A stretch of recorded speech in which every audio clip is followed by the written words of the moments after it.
আমাকে তো এমনিতেই মানুষের অপছন্দ, এবং আমি আসলে চেয়েছি এটা। আমার কিছু গোল আছে, কিছু মোটো আছে লাইফে, সেই আগানোটা হয়তো অনেকের সাথে ওই পথটা মিলবে না। আমি সোসাইটিতে কিছু পরিবর্তন আনতে চাই। আমি তো আসলে এখন অন্য কিছু করতে পারি না, আমার কাজের মাধ্যম, সেই মাধ্যমেই আমি সোসাইটিতে কি ইম্প্যাক্ট রাখতে পারি আমি সেইটা এইম করেছি, টার্গেট করেছি। আমি নারী প্রধান গল্পগুলোকে চুজ করছি। আমার নেচার বা আমার সৃষ্টিকর্তা আমাকে কিন্তু সেই কাজগুলোই এনে দিচ্ছে। বাঁধন আপু, যেমনটি বলছিল যে আসলে তোমার সিনেমা যেমনটা আসলে শুরুটা হয়েছিল, এখন কিন্তু শুরুটা অনেক মানে শুরুটা হবার পরে এখন যেভাবে চলছে ওটা কিন্তু আসলে আনএক্সপেক্টেড, এক্সপেকটেশনের বাইরে, হ্যাঁ, বিয়ন্ড এক্সপেকটেশন যাকে বলে।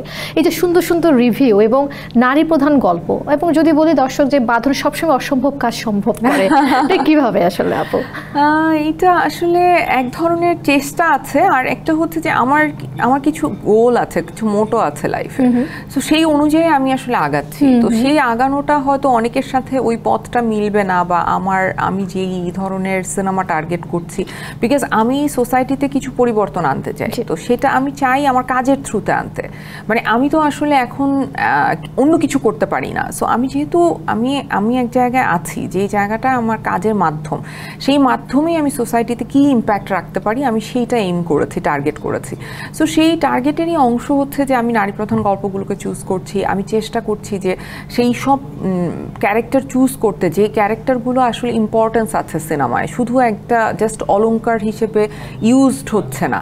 সো আমি আসলে ওই জায়গাগুলোতে কাজ করতে চেয়েছি, এবং আমি যেহেতু আমার এইম গোল ঠিক আছে, ইমান ঠিক আছে, আমার লক্ষ্য ঠিক আছে, তো তখন যেটা হয়েছে যে ওইটা অটোমেটিক আমার নেচার বা আমার সৃষ্টিকর্তা আমাকে কিন্তু সেই কাজগুলোই এনে দিচ্ছে। সো আলটিমেটলি আমি খুবই গ্রেটফুল যে আমি যেরকম চিন্তা করেছি সেরকম কাজ করতে পারছি, এবং সেরকম স্ক্রিপ্টও আসছে এখন আমার কাছে। সো আমি খুবই গ্রেটফুল।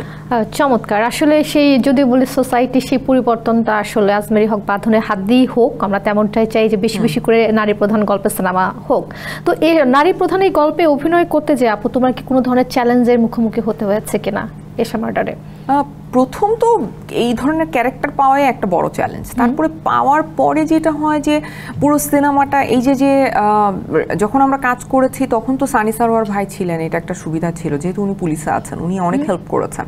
আর আমাদের অনেক স্টাডি করেছি, আমরা 2-3 মাস রিহার্সাল করেছি। সো ওই ক্যারেক্টারাইজেশনে খুব একটা বেগ পেতে হয়নি, কিন্তু পরবর্তীতে যখন ঈদের রিলিজ হলো এবং ওই অর্থে দর্শক আসলে দেখছে না, তখন ধরো আমাদের টিম থেকেই ধরো অনেকে বলা শুরু করলো যে দেখো যে মানে ওইভাবে তো তুমি জনপ্রিয় না, সো তোমার নামে সিনেমা চলছে না।